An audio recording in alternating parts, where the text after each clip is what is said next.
Our neighbor upstairs is on the warpath. You can hear her. Stompy, stompy, stompy. I know, right? You hear it, right? Okay, it wasn't just me then. You could literally hear it. Like, what is happening up there right now? It's freaking 8:30 in the morning. I know most people are awake, but my lord.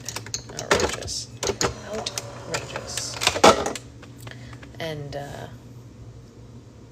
you know, I don't want to jinx us, but... Hey, Jamantha. What's shaking bacon?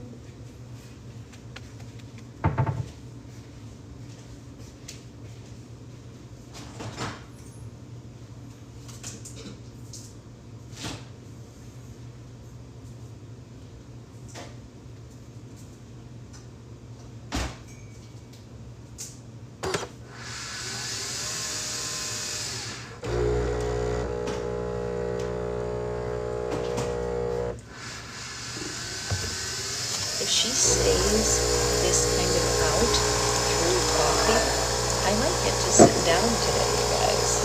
I might get to sit down. We had a very rough day yesterday with teaming. So, are we removing Saturdays or using it? I removed it because Zoe's birthday party got moved to that day on top of all the charm stuff. So I just removed it so I don't have to rush home from her birthday party. Good morning. Yes, good morning, good morning. She's a little teasy, my sweet baby angel.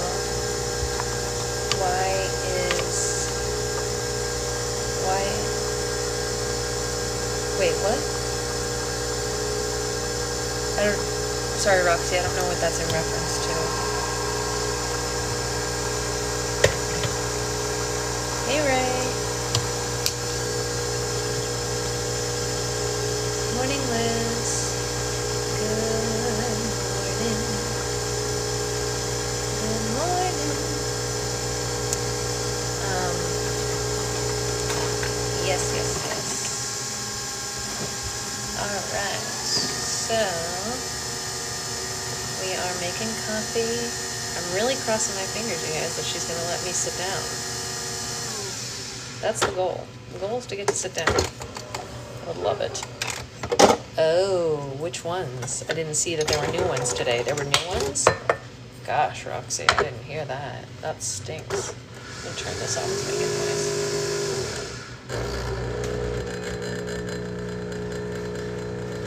What is it this time? As if there wasn't enough. So loud. I've already filled it. Oh, yes. We love the marshmallow slimes from Mina. We do.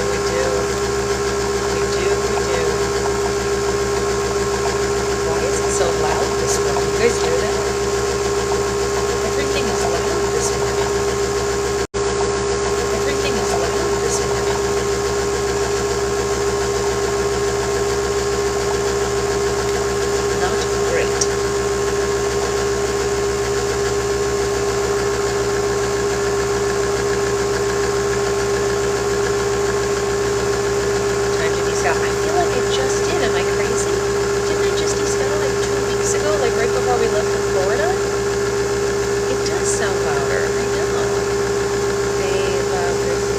I know, she's very unfazed. Hi, Tamara, how are you? Yeah, she's out, which is great. I think we're starting to feel the cuts. Oh, yeah, well, I've been feeling those, but you're right about that. I think, you guys, she's going to let me sit down. So I might go and move the tripod back over to the regular spot because, she's out. That was a month ago? Oh. Alright, well then maybe it is time to descowl. You guys, I don't have brain cells. I think you know that. Don't you guys know that I am lacking in brain cells? I think you should be more respectful of my lack of brain cells. Miss Elizabeth. Excellent seat today. I know. She was so sleeping, no kicking, right?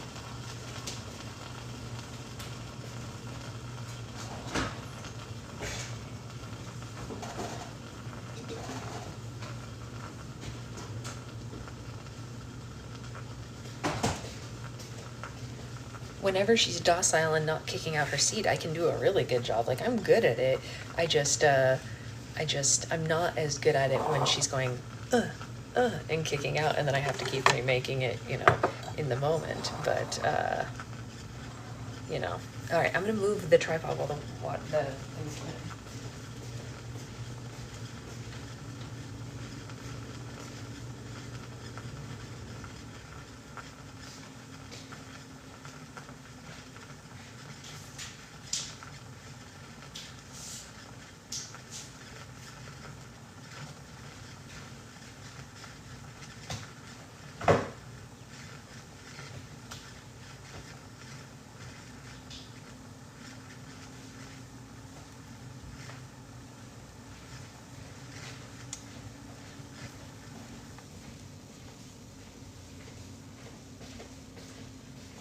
I left the tripod in the standing place yesterday because I thought that she was going to make me stand. Hey, Sasha, I ordered a ring sling yesterday. Thanks for recommending them. Try it out today. Oh, that's amazing. I'm so glad. Yes, yes, yes. Get you a ring sling. Have your life be a little easier. That's the truth. You know what the funny thing is? When electricity goes out, so does the internet, including copy. Yeah, I know a lot of people who had electricity loss yesterday, actually. Who else was it? Oh, my teacher from my class.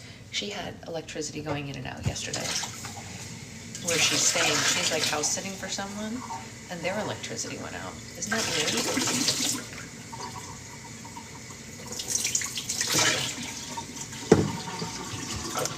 What I was gonna say was, the funny thing, oh, and Becca, that's right. So the funny thing about the ring sling situation, which okay, so when this little lady was born, and I'm gonna tell you guys this. So I have so many friends who were really, really amazing in helping me navigate baby wearing her first month of life. But if you know someone who is pregnant, may I make a suggestion, which is let's help them before the baby is born. I think, hold on, let me do this real quick. Okay, everyone got it, FOMO? Yeah. Okay, so my new thing from now on is going to be prenatally helping people learn to baby wear, because I feel like I got a late, yes, exactly what Stephanie is doing, because I got a late start because of not knowing ahead of time. Because you just don't know what you don't know, right? Like, I had a stretchy wrap and I bought a carrier, but I didn't know much beyond that. Sorry about my face, you guys. And so then about 2 weeks in, it was obvious that I was gonna have to go back to work, and my friends like Rachel, who's on here, and Ray, who's, sorry, I call her Rachel to my husband, but it's Ray to you guys. Ray, who is on here, and also Renee, who is, that's why I wanted to say Rachel, because Renee and Rachel, it gets confusing. So, yeah, so Ray and Renee both started talking to me about it when it was obvious I was gonna have to end my very, very short 3-week maternity leave, right? And so Renee linked me to the Lenny Lamb website, and she said, get a wrap from here. They're pretty good. Yeah, exactly. And that's fair, right? Ray didn't want to step on my toes by mentioning it to someone who might not be interested. I get that 100%. So she hadn't mentioned it yet. Renee links me to the Lenny Lamb website, and Renee tells me get a wrap, right? But I'm looking at the cost of the wraps, and I was like, man, those are expensive. Like, this is how the like story of Sasha's baby wearing went. I looked at those and I was like, oh man, those are expensive, right? And so I was like, okay, maybe there's something else I can find in there. And I found this ring sling. This is a second on their website. That means that there's like some cosmetic imperfections, but no structural or safety imperfections, right? And so it was cheaper, and it's a ring sling. So it's cheaper because it's shorter than a wrap, right? And so I ordered it, and I told Renee that I ordered it, and she goes, oh, ring slings have a sharper learning curve. And I was like, crap, well, I already ordered it, so I guess here we go. So it comes And I looked at the instructions and I was like, okay, I think I get it. And looking back at my first month wearing it, I wasn't doing so great, but it wasn't bad. Like, I did okay. I watched a lot of tutorials and I tried over and over and over again, and we got, to a good place. And then Ray gave me the longer wraps, and I got into those pretty quickly. The wraps that she gave me are extremely good ones, right? So it made it really easy to learn. Okay, I'm gonna repeat that one more time. The wraps that Ray gave me were really high quality, which made it easier to learn. Okay, and I was like, oh. And I see people all the time who get the cheap ones and they struggle, and everyone's like, oh, you just want people to buy the really fancy brands or whatever. And I was like, no, you don't understand. The more expensive ones are easier to use, and people don't believe that. And it wasn't until I had more wraps that I got, because I basically bought Nikki's whole collection when she was getting rid of a bunch of her wraps. She like gave me a super good deal. She was like, I don't need them in my house anymore, I'll give you all of them for $400. And I was like, oh my god, like that would never happen in another world, right? If like we weren't friends. And I have some in her collection that are really good and some that are not as good, and that's okay. I knew that going in. She didn't hide that from me. The really good ones are easier to use, okay? And so it's like, it's hard to make people understand that you have to try them, which is why I want to like keep building up this collection to be able to loan out to my friends. I will never loan the ones that Ray gave me because they are too good. Those will be staying in my home, and not this one, obviously, because this is our precious daily use wrap. But like other stuff, I'm happy to loan out to friends, because I want them to feel the difference. You know what I mean? And I'm going to give you an example. I can't mention any names because I don't want her to be put on blast or whatever, but I have a friend who's pregnant right now. I have a lot of friends who are pregnant right now, so that's not narrowing it down at all. But this particular friend kind of fought me a little on the carrier situation, which is crazy considering how deep down this rabbit hole I've gone. Like, why would you fight me on this when I was, by the way, offering to give her a carrier, okay? So like, it's not like I was telling her go out and buy one. I was going to gift it to her, okay? So keep that in mind when I tell you this, because if someone's saying go spend all your money, I can see fighting them on it. But if they're offering to gift it to you, why are you arguing take the gift, right? So I say to her, I see on your registry you have, and I listed the carriers she had listed on her website. I said, I did a little bit of research into those, and here are the pitfalls of those carriers. Right? A little bit of research into those, and here are the pitfalls of those carriers, right? And I listed all the issues that the carriers she had listed had. And they're not safety tested, they're difficult to use, they're uncomfortable for the wearer, it's hard to get a good fit for your infant, and so they don't feel as good, so they're gonna fight you, and a million different things, right? And her thing over and over again that she kept telling me was, I think you're just reading things on boards where people are obsessed with the expensive brands. And I was like, I don't think that's what it is. I'm telling you, there are some budget brands that are better than this. Please, please, please. And Tressa, who you all know because she's a mod, was at a secondhand store while I was having this conversation with my friends and found a secondhand older Lilla Baby that was still brand new with tags. Lilla Baby's not the best brand, but it's like good. And she found this one for like $10, right? So I was like, buy it. I'm gonna give it to my friend because I didn't need it. I already have a Lilla Baby. And the Lilla Baby's what my husband wears. It's not really for me. It's not my cup of tea, but like it's good. It will work and you can get a good fit in it. And so I said to my friend, take those off your registry and I will give you one. And she was like, no. She leaves it on her registry. People buy them. They come to her house. Guess what? They don't even fit because of her body shape and size. So she had to return them. And guess what she has now? The one that Tressa bought at the secondhand store that I passed on to her that was still brand new with tags and is a perfect gift. Yeah, 4.5 months old, the only back carrying that is safe to do is a Medai or a woven wrap. Yeah, those are the only ones that are safe to use. Yeah, I wish that too, Amanda. I wish that you had been around, like I wish that we had all been, you know, your kids are much older now. Morning, Isabel. So I know I've derailed book club a little talking about wraps, but like I'm really, like I'm in the thick of my class, you know, and we're really passionate about this. So like everyone's talking about it. And what I was gonna say about the 4.5-month-old, I think the easiest entryway to back wrapping is a Med-Eye. That's my personal opinion. If she listened, people would have gotten her something she could, exactly. So she ended up returning those and she's using the one that I gave her now. Thank goodness. But I wish that it hadn't been so difficult to convince her, you know. She was so convinced that I just wanted people to spend money, and I was like, you know, I'm a penny pincher. Why would that ever be the case? Like, you can buy them secondhand and they're still good. Baby wearing live after you've done, yeah, definitely, Nikki, definitely. Me too, Avery, actually. It feels nice. It's very communal. You made a friend at school. That's amazing. Aw, what is your common interest that helped you do that? It is. It's about sharing what we're passionate for. I agree. And I think making sure that your pregnant friends have good postpartum lives is a great thing to do. Yeah. I don't know if you've seen any of the pictures I post. Do you follow me on Instagram? I post more on Instagram pictures of baby wearing. You know, you can see more about what I do there, but you can find a Med-Eye secondhand. It's a little more difficult to do so. If you find one, do not purchase the Infantino ones. Those do not buy those. They're not safety tested. They don't really work.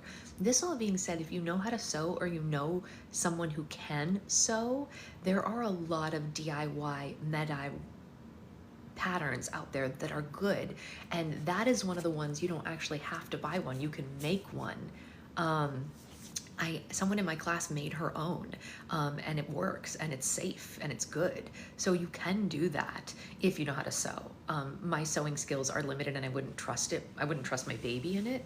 I've sewn like my own costumes for races and stuff, but not something I'm going to carry my child in. I'm not that confident. But if you are, there are patterns on like the DIY boards for that. Structure carriers, not as much, of course. Okay, so you're the same. Yeah, so the first thing I would do is if you, hi, sweet baby. If you have the funds, I will tell you, I'm obsessed with my Hope and Plum Med-Eye, and they do have a secondhand section of their website, which I scour every day. So if you have the funds to get one from them, it's a very easy entry point to learn. I didn't want to spend the money because theirs are not cheap, and I'm mad at myself now for not doing it sooner because it's so good. So I will say that. If you don't have the funds, which I understand, I saved up for mine, look at the secondhand market on their website. It's called Treat. If you scroll to the bottom of their website, they have a little thing that's called the pre-loved market, and sometimes people list them there, but also on Facebook, people sell them in the like buy, sell, trade boards, but also Facebook Marketplace. Yeah, one good one rather than a bunch of cheap ones. I mean, I agree, big time agree. So, you know,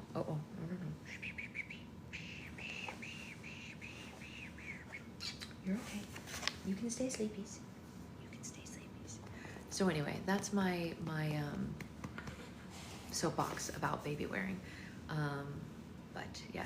Oh, speaking of, did your fluff mail from your spree come in? Not yet. I will show you when it does, though. Yeah, I will show you. One of them is an old, like, long discontinued pattern from Hope and Plum that is rainbow stripes, like white with rainbow stripes. So it's linen, and I think it's going to be perfect for the summer because this one's good for in the house, but it's quite warm, and I love it in here, but I don't really take her like out in the summer in it because we would sweat, and I don't really want to do that. But a linen, you know, different. Okay. I know she's detected a change in altitude. The secret baby altitude sensor has detected a change. Please stand up. Please stand up. Yeah, and an older broken in one. Something coming to your P.O. box soon if your mom's in it. You said after the weekend? My mom is actually going to be down there almost permanently for a while, so that's good. But my sister is always there also, and she can always go grab it. But I will be down there this weekend for Zoe's birthday party, so I will personally be there this weekend. All right, look how close to being done we are, you guys. We are almost done with this book. I gotta go buy Sunrise on the Reaping and a physical copy. We live near a bookstore, so it's not a big deal. But anyway, let us... Oh, that's fine. My mom will be down there, and so will my sister, so it's fine. Actually, Tuesday is my mom's birthday, you guys. My mom is she's gonna be 79 on Tuesday. Crazy, right? No, 78. You know what? I can't do math. She's old. Okay. Chapter 27. Coriolanus scanned the area to hide his growing anxiety. Where was Sejanus? Adrenaline fought with the white liquor for control of his brain. He'd been so steeped in music and alcohol that he really didn't know when Sejanus had disappeared. Hi. Hi, Smiley Angel. Are you awake right now, right as I start to read? Hey, Anya. You know you can sleep, right? You are so smiley. You want to go back to sleep? That was pretty funny. You're pretty hilarious. Do you want to go back to sleep? She was like this. And now she's standing. I mean, standing. You know, babies don't stand, but, you know. She can do more standing in the raft than she can outside the raft, that's for sure. Can we read? Can you stay settled with mommy? Can we just cuddle? Can we just cuddle? Okay. Oh. That was a good burp. That was a good burp. Yeah. He waited for the audience to finish applauding Maud Ivory and Lucy Gray before he rose to his feet, and just as he began to make his way towards the door, he saw Sejanus returning in the hazy light. "Where have you been?" Coriolanus asked. "Outside. That white liquor runs right through me." Sejanus sat down on his crate and turned his attention to the stage. Coriolanus resumed his seat as well, his eyes on the entertainment. His thoughts were anywhere but. White liquor didn't run through anyone. It was too strong. The amount consumed was small. This was another lie. What did that mean? That he couldn't let Sejanus out of his sight for even 1 second now? Throughout the rest of the show, he kept shooting sideways glances at him to make sure that he didn't sneak off again. He stayed close after Maud Ivory collected the money in her baraboned basket.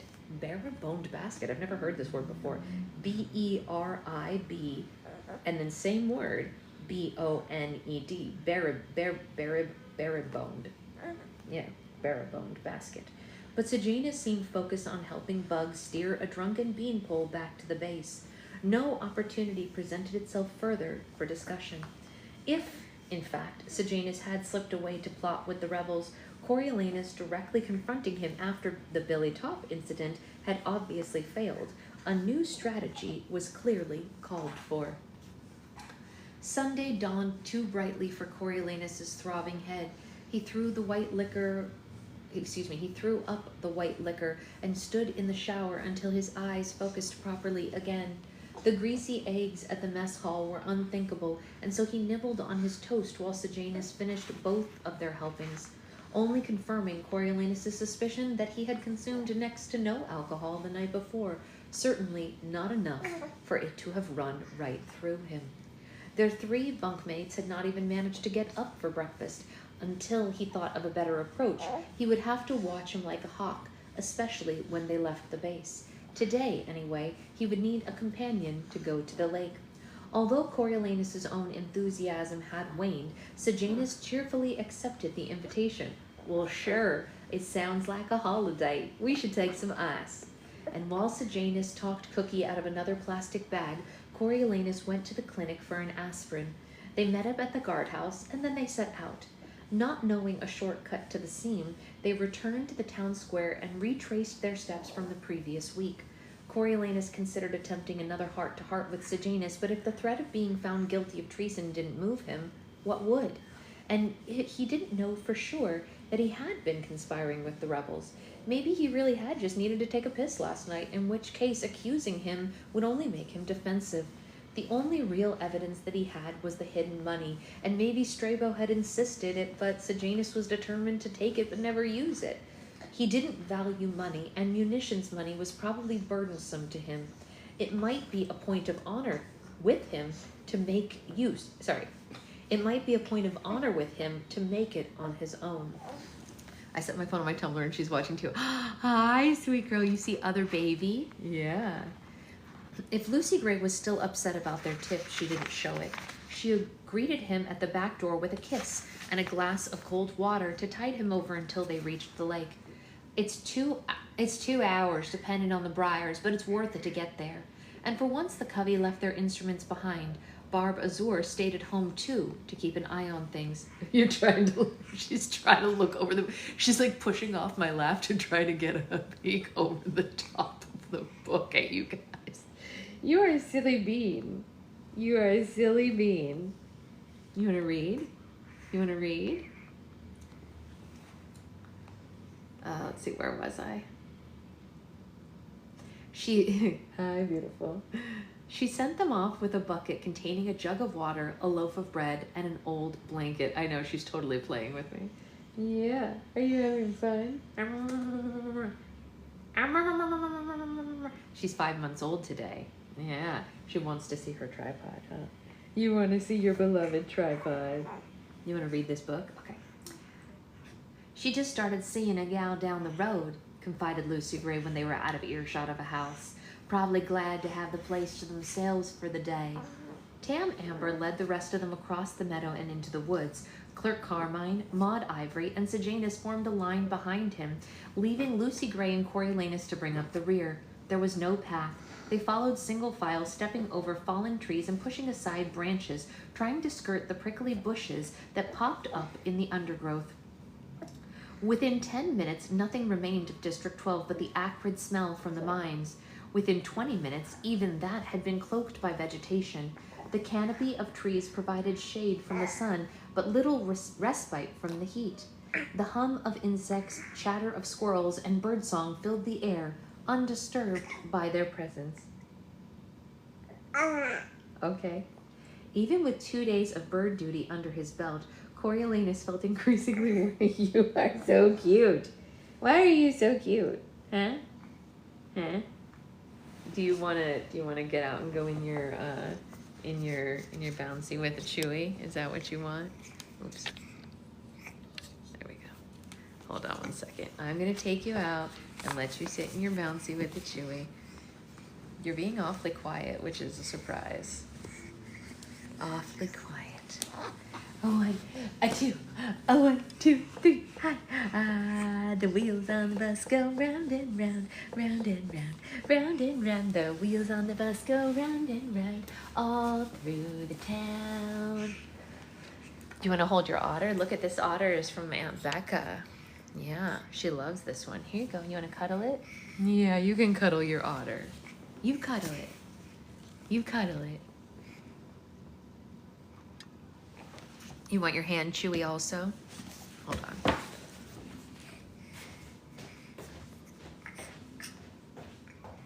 I'm right here. You can see me. This is her favorite new thing because she can put her little fist around this and hold it and chew on it. Here you go. Okay, here you go. There you go. There you go. Yeah. And then what else do you need? You need a burp cloth to go under your chin, huh? Yeah, because we don't want to get all drooly on your clothes, huh? Here, can I fit this under here? There we go. Now you're all set. You got a toy, you got a Chewy, and a burp cloth. What more could you need, my sweet angel? What more could you need? I say nothing. Nothing but a story for your heart. That was lame, huh, Mom? Yeah, okay. Where were we? Even with 2 days of bird duty under his belt, Coriolanus felt increasingly wary the further they got away from what passed for civilization here. He wondered what other creatures, large, more powerful, fanged, might be lurking in the trees. He had no weapon of any kind. In his realization, he pretended to need a walking stick and stopped a moment to strip a sturdy branch of its excess limbs. How does he know the way? He asked Lucy Gray, nodding ahead to Tam Amber. Oh, we all know the way, she said. It's our second home. And as no one else acted concerned, he trooped along for what seemed like an eternity, happy when Tam Amber pulled the group up, but he only said, we're about halfway, and they passed around a bag of ice, drinking what had melted and sucking on the remaining cubes. Maud Ivory complained of the pain in her foot and pulled off her cracked brown shoe to show a good-sized blister. "These shoes don't walk right." "Well, they're an old pair of Clerk Carmine's. We're trying to make 'em last the summer," said Lucy Gray, examining the little foot with a frown. "They're too tight," said Maud Ivory. "I want herring boxes like the song." Sejanus crouched, offering her his back. "How about a ride on my back instead?" Maud Ivory scampered aboard. "Watch out for my head." Once the precedent was set, they all took turns carrying the little girl. No longer needing to exert herself, she used her lungs for singing. Should we sing a song? It goes like this. In a cavern, in a canyon, excavating for a mine, dwelt a miner, 49er, and his daughter Clementine. Like she was and like a fairy, and her shoes were number 9. Herring boxes without topses, sandals were for Clementine. How do you like that? Did you like Mommy's song? Mommy made that up on the spot. Not the lyrics, but the tune. She seems content with it. To Coriolanus's dismay, a mockingjay chorus picked up the melody from high in the branches. He did not expect them to be out this far. Those things were positively infesting the woods. But Maud Ivory was delighted and kept the racket going. Coriolanus carried her the final leg and distracted her by thanking her for the song of Lucy Gray the night before. "Well, what did you make of it?" she asked. He dodged the question. "I liked it very much. You were fantastic." "Thanks, but I meant the song. Did you think that people really see Lucy Gray, or do you think that they're dreaming of her?" she said. "Because I like to think that they really see her, only now she flies like a bird." "Does she?" Coriolanus felt better that the cryptic song was at least a subject to debate. He wasn't too dim to grasp this erudite interpretation. Do you need your otter? Here, you dropped it. It's so soft. Cuddle with your otter. "Well, how else can she make no footprints?" she said. "I think she flies around and tries not to meet people because they'd kill her, because she's different." Hey, Stephanie. Yeah. She is different. She's, sorry, wrong character. "Yeah, she's different. She's a ghost, you bonehead," said Clerk Carmine. "Ghosts don't leave footprints because they're like air." "Well, then where's her body?" asked Coriolanus, feeling that at least Maud Ivory's version made some sense. "She fell off the bridge and she died. It's only so far down that no one could even see her. So maybe, I don't know, there was a river and it washed her away." That's really funny. Now you said the babies have that in common. "How can she fly if she didn't have any wings?" "She didn't fall off the bridge. The snow would look different where she was standing if she fell off the bridge," Maud Ivory insisted. "Lucy Gray, which is it?" "Well, it's a mystery, sweetheart, just like me. That's why it's my song," Lucy Gray answered. And by the time they arrived at the lake, Coriolanus was panting and parched, and his rash burned from sweat. When the covey stripped down to their undergarments and plunged into the water, he lost no time following suit. He waded out, and the cold water embraced him, clearing the cobwebs from his head and soothing his rash. He swam well, having been taught from an early age in school, but he never tried it anywhere except for a pool. The muddy lake floor dropped off quickly, and he had a sense of deep water. He cruised out to the middle of the lake and floated on his back, taking in the scenery. The woods rose up all around, and although there seemed to be no access road, small broken houses dotted the banks. Most were beyond repair. That's what you think is funny? You think that the houses are beyond repair is funny? Baby girl, that's some dark humor. You silly girl. You silly girl, you love your otter. Most were beyond repair, but a solid-looking concrete structure still had a roof, and a door shut tight against the wild. A family of ducks swam by a few feet away, but he could spot fish down below his toes. Concern over what else might be swimming around him prompted him to head back to the shore where the covey had already pulled Sejanus into some kind of game of keep-away, using a large pine cone for a ball. Coriolanus joined in, glad to be doing something just for fun. The strain of being a full-fledged adult every day had grown tiresome. Ain't that the truth? I'm going to read that one more time for all of us who need this line. The strain of being a full-fledged adult every day had grown tiresome. After a brief rest, Tam Amber made a couple of fishing poles, trimming down tree branches and attaching thread and homemade hooks.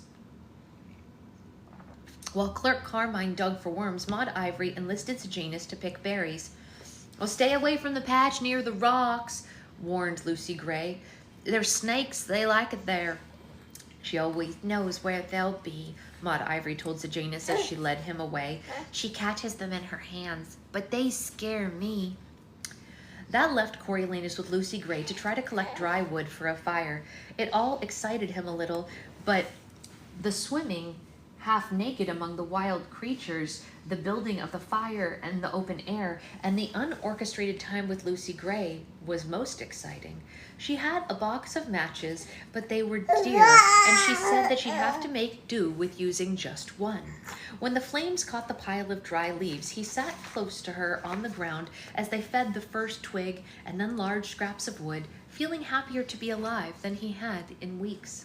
Lucy Gray leaned into his shoulder.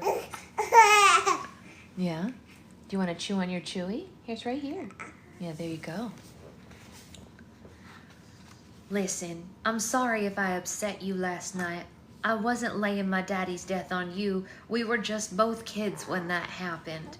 "I know. I'm sorry if I overreacted. It's just I can't pretend that I'm someone I'm not. I don't agree with everything that the Capitol does, but I am Capitol. And on the whole, I do think we're right about needing order," said Coriolanus. "The Covey believe that you're put on Earth to reduce the misery here, not add to it. Don't you think the Hunger Games... Do you think the Hunger Games are right?" she asked. "I'm not even sure why we do them, to be honest, but I do think that people are forgetting the war way too fast. What did we do to each other? What we did, what we're capable of, the districts and the Capitol both. I know that the Capitol must seem hard-lined out here, but we're just trying to keep things under control. Otherwise there would be chaos, and people would be running around killing each other like in the arena." This was the first time that he tried to put these thoughts into words with anyone other than Dr. Gall. He felt a little unsteady, like a toddler learning to walk, but he felt the independence of getting on his feet as well. "Yeah. Really? Really? Really?" Lucy Gray drew back a bit. "That's really what you think people would do?" "I do. Unless there's law and someone enforcing it, I think we might as well be animals," he said with more assurance. "Like it or not, the Capitol is the only thing keeping people safe." So they keep me safe, and what do I give up for that?" she asked. Coriolanus poked at the fire with a stick. "Give up? What? Why, nothing." "Well, the Covey did," she said. "We can't travel, we can't perform without their say-so, can only sing certain types of songs, we fight getting around, and you get shot like my daddy. Try to keep your family together and you get your head broken like my mama. What if I think that price is too high to pay? Maybe my freedom is worth the risk." Just what Jen just said. Jen just said we give up freedom, and she said here, "Maybe my freedom is worth the risk." Ooh. Ooh. Is that something or what? You dropped your otter, honey. Here you go. You can cuddle it. You don't have to drop it. It's right here. Yeah, that's so soft. My family... So, wait, your family were rebels after all? Coriolanus wasn't really surprised to hear this. "No, my family were Covey first and last," Lucy Gray asserted. "Not district, not capital, not rebel, not peacekeeper, just us. And you're like us. You want to think for yourself. You push back, and I know that because of what you did for me in the Hunger Games." Well, she had him there. Yeah. I know. Yeah. You think so too, huh? Yeah. Big yawn, I know. If the Hunger Games were thought necessary by the Capitol, and if he had tried to thwart them, had he not refuted the Capitol's authority, pushed back, as she said, not like Sejanus in outright defiance, but in a quieter, subtler way of his own? Well, here's what I believe. If the Capitol wasn't in charge, we wouldn't be having this conversation, because we would have all destroyed each other by now. People have been around a long time without the Capitol. I expect that they'll be here a long time after, she concluded.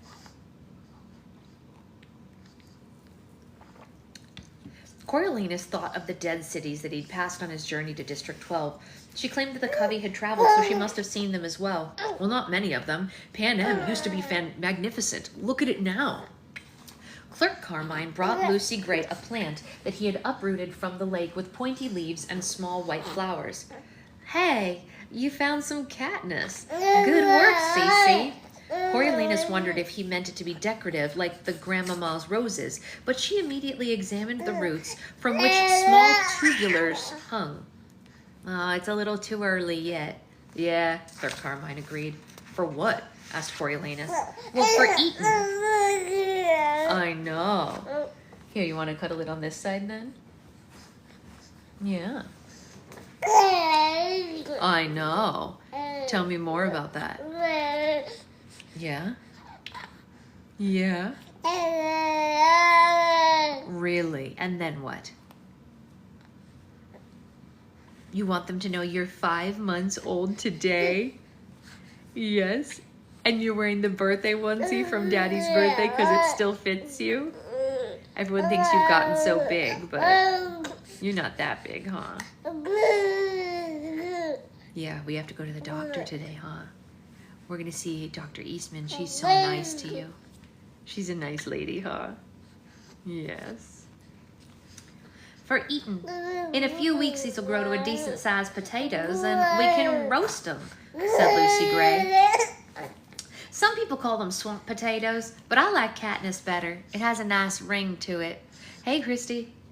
Tam Amber appeared with several fish that he cleaned, gutted, and cut up into pieces. Yeah. He wrapped the fish in leaves and sprigs of some kind of herb that he had picked, and Lucy Gray arranged them in the embers by the fire. Really? Really? By the time Maud Ivory... Anything else? Okay, and then what? Hi. Hi. By the time Maud Ivory and Sejanus arrived back with their buckets loaded of blackberries, the fish were cooked through. With the hike and their swimming, Coriolanus' appetite had returned. He ate every morsel of his share of the fish, bread, and berries. I know. I know, she wants to be in the story today. You want to tell us something else? And then what? And then Sejanus brought out a surprise, a half a dozen of Ma's sugar cookies that he had saved from the share box.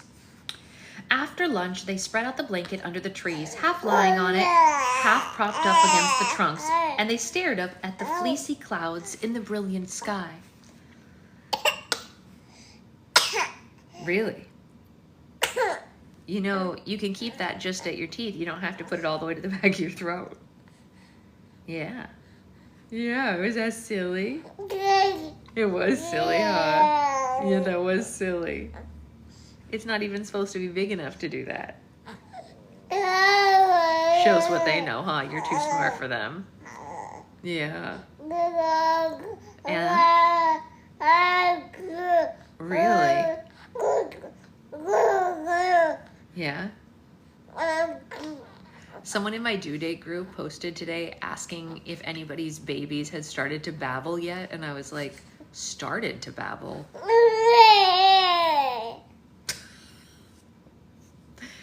I didn't respond because I didn't want to sound like a crazy person. I was like, she's been telling stories for months. She comes to book club and she tells her own stories. It's true. I've never seen a sky quite that color, said Sejanus. It's azure, Maud Ivory told him. Like Barb Azure. That's her color. Her color? Asked Coriolanus. Well, sure.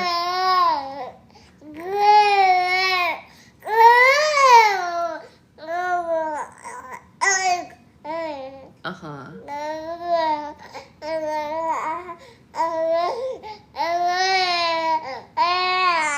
Yeah? Is that a nice chewy? You like that chewy? But somehow you've gotten your hands and the chewy in your mouth. Why don't we just play with the chewy so we don't hurt our fingies? Yeah, there you go. There you go. I know.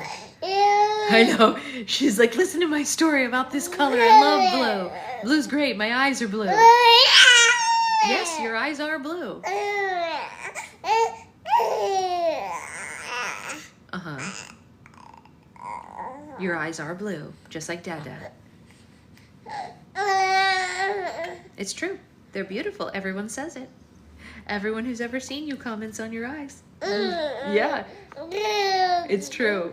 People in elevators, people at restaurants.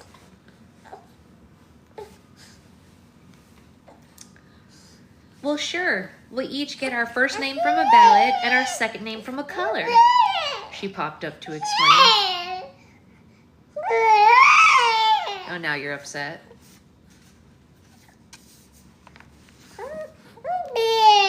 You want to stand up, maybe? You want to go back in the wrap and stand up? Do you? Is that what we should do?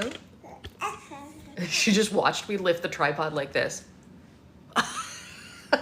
She's so confused. Are you confused that Mommy can lift up the tripod?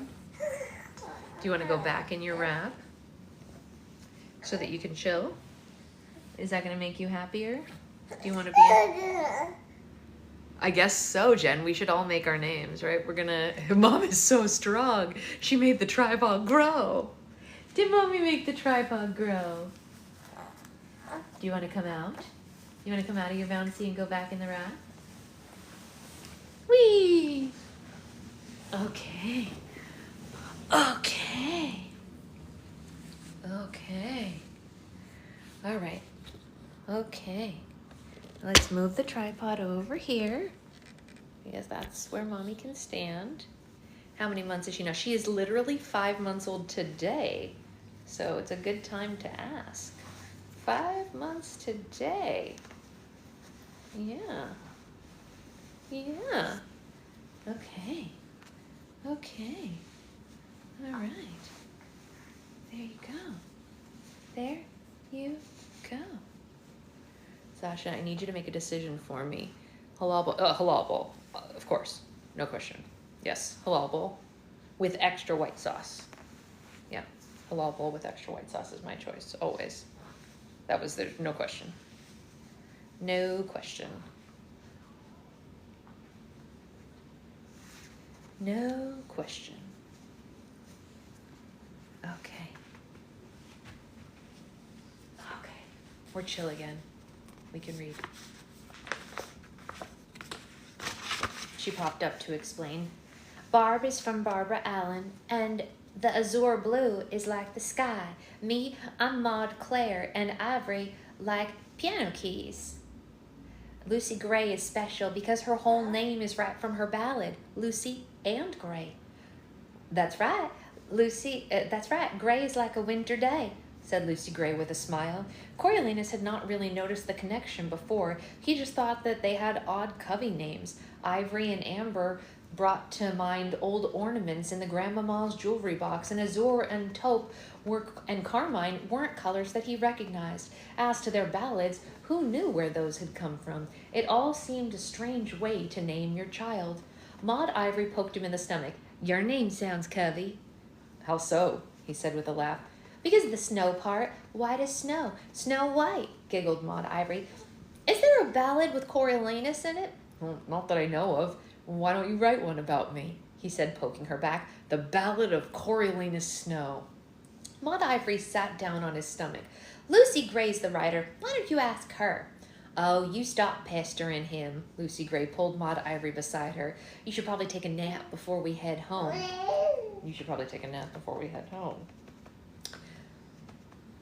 People will carry me, said Maud Ivory, wriggling free, and I'll sing for them. Oh, my darling, oh, my darling. Oh, pipe down, said Clerk Carmine. Come on, try to lie down, said Lucy Gray. Well, I will lie down if you sing to me. Sing me that one from when I had the croup. She flattened her head down on Lucy Gray's lap. Okay, I will, but only if you hush. Lucy Gray stroked Maud Ivory's hair back behind her ear and waited for her to settle down, and she began to sing soothingly. Deep in the meadow. No, we need another one. Whatever, I'm just going to read it. I don't know a tune. Deep in the meadow, under the willow, a bed of grass and a soft green pillow. Lay down your head and close your sleepy eyes, and when again they open, the sun will rise. Here it is safe, here it is warm, here the daisies will guard you from every harm. Here your dreams are sweet and tomorrow brings them true. Here is the place where I love you. The song quieted Maud Ivory, and Coriolanus felt his anxieties melt away. Full of fresh food, shaded by the trees, Lucy Gray singing softly beside him, he began to appreciate nature. It really was beautiful out here. The crystal clean air, the lush colors. He felt so relaxed and so free. What if this was his life?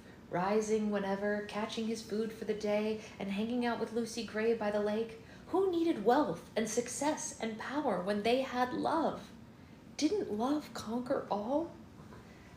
Deep in the meadow, hidden far away, a cloak of leaves and a moonbeam ray. Forget your woes and let your troubles lay, and when it's morning, they will wash away. Here it is safe, here it is warm. Here the daisies guard you from every harm. Here your dreams are sweet and tomorrow brings them true. Here is the place where I love you. Coriolanus was on the verge of dozing off himself when the mockingjays, who listened quite respectfully to Lucy Gray's rendition, began one of their own. He felt his body tense as pleasant drowsiness drained away. But the covey were all smiles as the bird ran off with the song. Like sandstones to diamonds, that's what we are to them, said Tam Amber. Well, they practice more, said Clerk Carmine, and the others just laughed. Listening to the birds, Coriolanus noticed the absence of the jabberjays. The only explanation that he could think of was that the mockingjays had begun to reproduce without them, either with one another or with local mockingbirds. This elimination of the capital's birds from the equation deeply disturbed him. Really? Does that disturb you too? You want to let go of the chewy so you don't have to hold it? It's hurting your face? Maybe? We'll put it down? Yeah. Why don't you just settle, sweet girl? Why don't you just settle? This elimination of the capital birds from the equation deeply disturbed him. Here they were, multiplying like rabbits, completely unchecked, unauthorized, co-opting capital technology. He didn't like that one bit. Maud Ivory finally napped, curling against Lucy Gray, her bare feet twisted up in the blanket. Coriolanus stayed with them while the others headed back to the lake for another dip. After a while, Clerk Carmine brought over a bright blue feather that he'd found along the bank, and he set it on the blanket for Maud Ivory, gruffly saying, "Don't tell her where it came from." "Okay, that's sweet, Cece," said Lucy Gray. "She's gonna love it." And when he'd run back to the water, she shook her head. "I worry about him, though. He does miss Billy Top." "Do you?" Coriolanus propped himself up on his elbow to watch her, and she didn't hesitate. "No, not since the reaping." The reaping. He remembered the ballad that she had sung for the interview. What did it mean when you said that you were the bet that he lost in the reaping? "The bet that he could have both of us, me and Mayfair," she said. "It was a gamble. Mayfair found out about me. I found out about her. She had her pa call my name in the reaping. I don't know what she told him. Certainly not that Billy Top was her flame. Something else. We're outsiders, so it's easy to lie about us. I can't remember why the birds upset him so much. They didn't say. I think he just like finds them creepy and like they haven't given like a real reason. I think he just doesn't like the concept that they, you know, skirted around the Capitol in their own natural way. I don't know. It's a guess. It sounds like he doesn't like that the Capitol couldn't control them. Or maybe because of the snakes. Maybe he just doesn't like mutts in general. But I think it also has to do with the control aspect, right? Because they couldn't be controlled. I don't know. That's a guess, though. That's not like a hard, fast rule. I'm surprised they're together, said Coriolanus. Well, Billy Top's always going on about how he's happiest alone, but what he really wants is some girl to take care of him. I guess Mayfair seemed like a likely candidate for the job, so he went after her. No one can pour on the charm like Billy Top. That girl didn't stand a chance. Besides, she's got to be lonely. No brothers or sisters, no friends. Miners hate her family, driving up their flashy cars to watch the hangings. Maud Ivory stirred then, and Lucy Gray soothed her hair. People are suspicious of us, but they despise them. He didn't like the way her rage against Billy Top had faded. Is he trying to get back with you? She picked up the feather and twirled it between her thumb and forefinger before she answered. Oh, sure. Came to the meadow yesterday. Big plans. Wants me to meet him at the hanging tree and run off. The hanging tree? Coriolanus thought of Arlo swinging there while the birds mocked his final words. Why would you meet there? That's where we used to go. It's one place in the District 12 where you're guaranteed some privacy, she said. He wants us to go north. He thinks that there's people up there, free people, says that we'll find them, and then we'll come back for the others. He's piling up supplies, not sure what, but what does it matter? I can't ever trust him again. Yeah. You're gonna kick out your seat over and over again? Yeah. Do you think that maybe we could fix our seat so we don't kick it out? What do you think? What do you think? Let's try to fix it. Let's try to fix it. Can we shift? Whee! Whee! Let's fix our seat. Let go. You can't hold on to the rings, honey. The rings are gonna pinch your fingies. The rings will pinch your fingies. Yeah. Yeah. Here you go. Don't chew the rings. Here. Chew this. Okay. Okay. Fix things. Nah. See, we got our good seat back. Look at that. Oh, don't kick it out. I just fixed it. Come on, let mommy have a good seat for you. Let mommy keep your seat good. Coriolanus felt jealousy tighten his throat.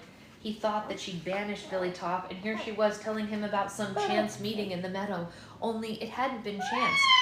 Yeah, he had known just where to find her. How long had they been there with him pouring on the charm, tempting her to run away? Why had she... What's wrong? Hey, hey, hey.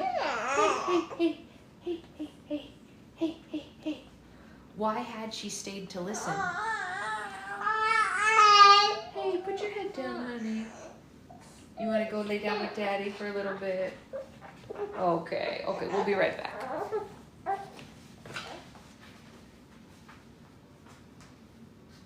Oh, as soon as I start walking, quiet down.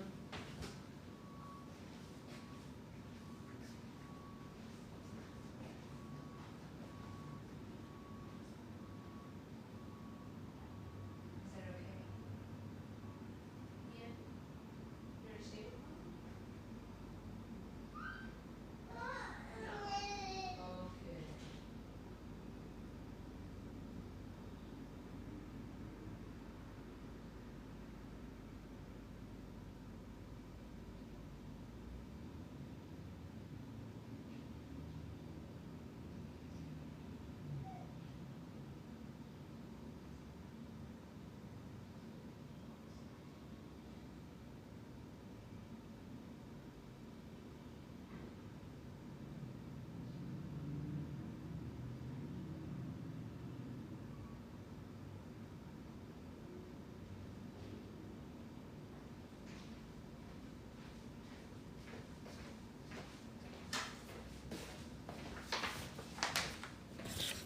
Okay. She's with Dada for a few minutes. All right. Because we're almost done with this chapter anyway. He is definitely enraged by unpredictability. She said it's above my reading level. Yeah, exactly. All right, where were we? Hold on. Trust is important.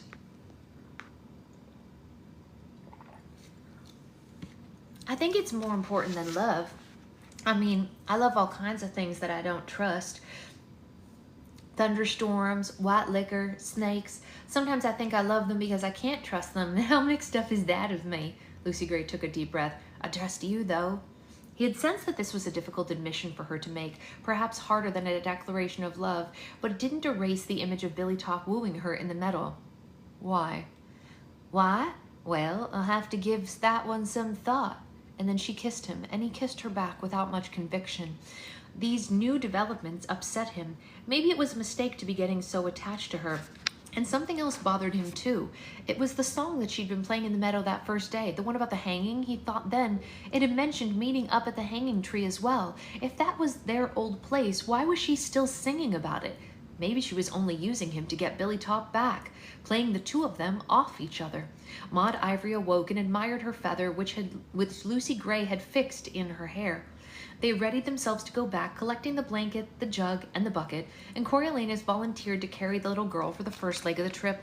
When they'd left the lake, he dropped back behind the others to ask her, So, do you see Billy Top these days? Oh, no, she said. He's not one of us anymore. That pleased him, but it also suggested that Lucy Gray had kept her meeting with him secret from the covey, which made him suspicious again. Maud Ivory bent over his ear and whispered, Don't let him around Sejanus. He's sweet, and Billy Top feeds on that. Coriolanus bet he fed on money too. Just how was he paying for his supplies for escape? Tam Amber took a slightly different route, detouring to berry patches so that they could fill the bucket along the way. When they'd almost reached the town, Clerk Carmine spotted a loaded tree with apples just beginning to ripen. Tam Amber and Sejanus went on, carrying Maud Ivory and the gear behind them. Clerk Carmine climbed the tree and threw down apples, and Coriolanus piled them into Lucy Gray's skirt. It was early evening by the time they reached the house. Coriolanus felt exhausted and ready to return to the base, but Barbazor sat alone at the kitchen table picking through the berries. Well, Tam Amber took Maud Ivory to the hob to see if they could trade some berries for shoes. I told them to go ahead and get warm ones because it'll be cold before you know it. And, Sejanus? Coriolanus looked into the backyard. I don't know, he left a few minutes after. Said he'd meet you there too, she said. The hob. Coriolanus had said his goodbyes immediately. I've got to go. If they see Sejanus there without another peacekeeper, he'll get written up. And so will I, for that matter. We have to stay in pairs. He knows that. I don't know what he's thinking. But in truth, he thought he knew exactly what Sejanus was thinking. What a great opportunity to visit the hob without Coriolanus policing him. He pulled Lucy Gray in for a kiss. Today was wonderful. Thank you for it, and I'll see you next Saturday at the shed. He shot out the door before she could reply. He walked double time straight to the hob and looked in through the open door. A dozen or so people wandered around, turning over merchandise at the stalls. Maud Ivory sat on a barrel while Tam Amber laced up a boot for her. At the far end of the warehouse, Sejanus stood at the counter, engaged in conversation with a woman. And as Coriolanus approached, he made notes of her wares: miners' lamps, picks, axes, knives, and suddenly he realized what Sejanus could buy with all that capital money. Weapons, and not just the ones laid out before him. He could buy guns. As if to confirm shady dealings, the woman broke off talking when he came into earshot, and Sejanus joined him directly. Are you shopping? Coriolanus asked. I was thinking of getting a pocket knife, said Sejanus, but she's out at the moment. Perfect. A lot of the soldiers carried them. There was even a game that they played when they were off duty where they bet money who could hit a target. Yeah, I was thinking of getting one myself once we get paid. Yeah, of course, once we get paid, said Sejanus, as if that part had been understood. Suppressing an impulse to strike him, Coriolanus strode out of the hob without acknowledging Maud Ivory and Tam Amber. He barely spoke on the way back as he revised his strategy. He had to find out what Sejanus was mixed up in. Logic had failed to induce confidence. Would intimacy work? It wouldn't hurt to try, so a few blocks from the base, he laid a hand on Sejanus' shoulder and brought them both to a stop. You know, Sejanus, I am your friend, like more than a friend. You're the closest thing I've ever had to a brother, and there are special rules for family. So if you need help, I mean, if you get into something that you can't handle, you know I'm here. Tears welled up in Sejanus's eyes. Well, thank you, Corio. That means a lot. You're the only person in the world who I actually trust. Trust again. The air was full of it. Come here. He pulled Sejanus into an embrace. Just promise not to do anything stupid, okay? And he felt him nod in assent and knew the likelihood of his keeping that promise was almost nil. At least with their busy schedule, it kept Sejanus under constant supervision, and even when they left the base. Monday afternoon, they retrieved traps from the trees again, although they'd been undisturbed for the entire weekend. Not one contained a mockingjay. Contrary to expectations, Dr. K seemed pleased by the birds. It seems that they've inherited more advanced mimicry. They've evolved their survival skills as well. Forget replacing the cages. We've got plenty of jabberjays. Tomorrow, we'll try the mist nets. By the time the soldiers got out of the trucks Tuesday afternoon, the scientists had chosen locations with heavy mockingjay traffic. They broke into groups, and Coriolanus and Bug were with Dr. K again.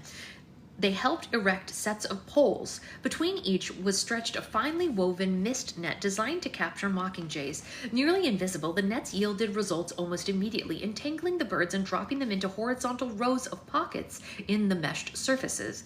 Dr. K had given instructions that the nets were never to be left unsupervised, and that the birds were to be removed immediately to keep them from becoming too snarled and to make them the experience for them as trauma-free as possible. She personally removed the first 3 mockingjays from their nets, carefully freeing the birds while holding them securely in her hand. When given the go-ahead, Bug proved to be unnatural, gently untangling his mockingjay and placing it in a waiting cage. Coriolanus's bird began tortured screams the minute that he touched it, and when he gave it a squeeze designed to dissuade it, it drove its beak into his palm. He reflexively dropped the bird, and in moments it vanished into the foliage. Ooh. Ooh. Well, if that isn't symbolism, I don't know what is. I'm going to read that again because I read it kind of clunkily, but this is worth reading. Coriolanus's bird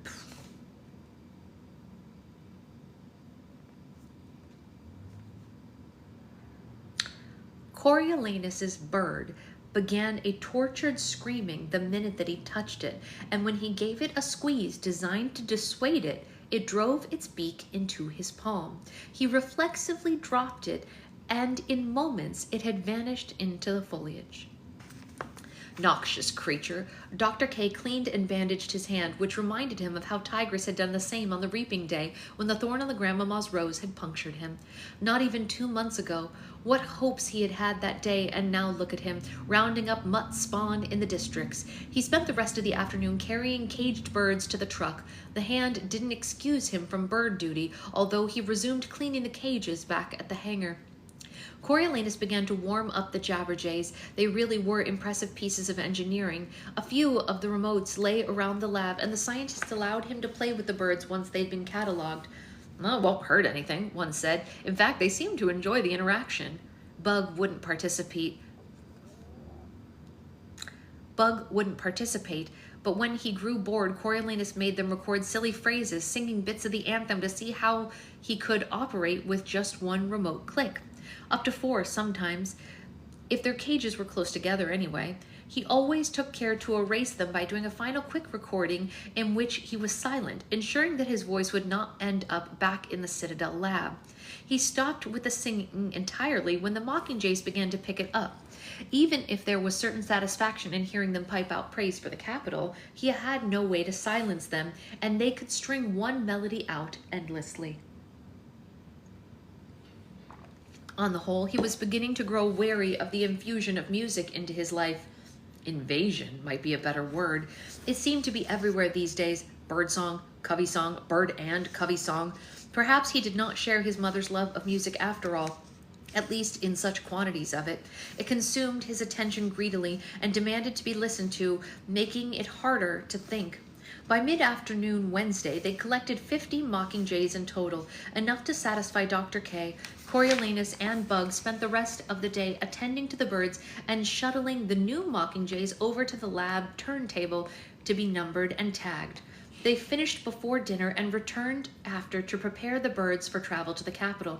The scientists showed Coriolanus and Bug how to fasten the cloth covers over the cages, and then they relocated them to the hovercraft, trusting the pair to take care of it.